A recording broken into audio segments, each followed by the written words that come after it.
पहले तो आप ये वीडियो देखो क्या कह रही है। हमारा घर भी टूट गया। जो झुग्गी वैसे नाले के पास बसी थी और रेलवे के पास बनी थी, उन झुग्गी को हटाया। ये झुग्गी कौन सी फ्लाईओवर पे बनी थी जो इनको तोड़ा गया? ये भी हमारे साथ रात में यही गुजारा। रात में 3 बजे बुलडोजर चला है, हम लोग घर पे सो रहे हैं, हमारा सामान नहीं निकाल पाए। दूसरे दिन सुबह डिवीजन बेंच में हमारी हियरिंग थी, इन्हें पता था 10 बजे का मैटर लगा, इन्होंने 3 बजे बुलडोजर चला दिया इस डर से कि कहीं इन्हें स्टे ना मिल जाए। हम लोग तो कुछ भी नहीं है, बस हम तो एक ऐसे ही रह गए, कुछ भी नहीं बचा हमारे पास। तो अब ये कितना सच करे कितना झूठ करे वो तो अलग की बात है, ठीक है। अब हम लोग बात करते हैं कि लॉ के अकॉर्डिंग क्या चीज़ें होती है। एक्ट है 2013 का। यह कानून कहता है कि अगर सरकार किसी की ज़मीन लेती है तो उसे मुआवजा देना पड़ेगा, या फिर अगर सरकार उसको हटा रही है उसके जगह से, तो अगर वह ज़मीन उसके नाम पे नहीं है तो सरकार उसके रहने का भी व्यवस्था करेगा। ये नहीं कि हटाने का नोटिस दे दिया, अब वो नहीं हट रहा है तो फिर ज़बरदस्ती हटा दो, ऐसा नहीं कर सकता।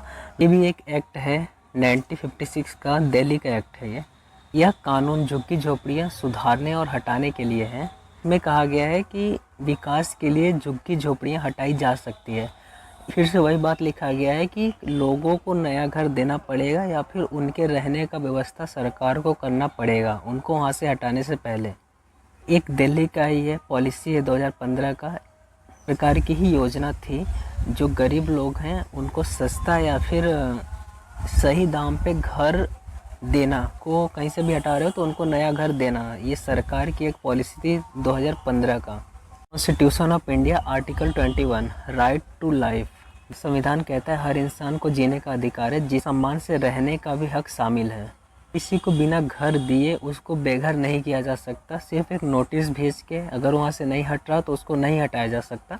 सरकार को पहले व्यवस्था करना पड़ेगा कि अब वो लोग कहाँ पे रहेंगे, तो फिर उसका व्यवस्था करने के बाद ही वो लोग वहाँ से उसको हटा सकते हैं। ये नहीं कि सिर्फ हटने का नोटिस देकर आप जाके ज़बरदस्ती उनका घर तोड़ दो, ये आप नहीं कर सकते हो। अब इसमें करने वाली ये बात है कि जो वहाँ के झुग्गी झोपड़ी वाला है उनको एक लॉयर हायर करना पड़ेगा, उसको गवर्नमेंट के अगेंस्ट में केस फाइल करके लड़ना पड़ेगा उनको अपने अधिकार के लिए।